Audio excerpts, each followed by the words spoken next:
Having unpacked all the components of the Spectro 1 bridge kit, let's start by having a look at the instrument itself. There are two sides, one with a magnetic cap that you can pull off to reveal the measurement aperture. Always keep this closed when you're not measuring to ensure that no dust or debris infiltrates the measurement optics. And on the other side, a button that you can use to turn on the instrument and a micro USB port to use for charging. When the instrument is powered on, you'll see this light pulsing, indicating it's ready for use. Periodically, you'll need to calibrate the instrument to the included tiles. It's important that the tiles themselves always remain clean and stored in their case outside of dust, dirt, and debris. And it's also important that you only use the tiles that came with this particular Spectro 1 to recalibrate it.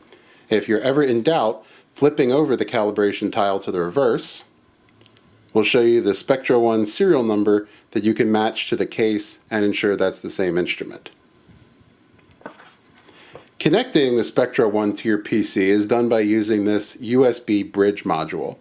This module has a standard USB connector on one side where you plug in your USB data cable to connect it to your PC, and then this bridge unit handles the wireless communication between your computer and the instrument such that you don't need to go through any additional pairing process. Now for this to work, each bridge unit is included with a USB memory stick where a key file is contained which pairs this Spectro 1 with this bridge module. This way the two can travel and will never have to be paired manually.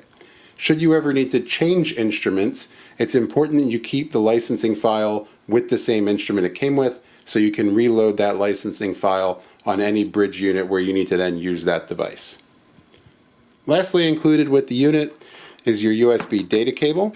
This is the one that you'll use to connect the bridge unit to the PC, and a USB charging cable. This is the one that you'll use to connect the instrument to your computer or other USB charging device and plug into the top of the instrument to charge it for about 600 reads per charge.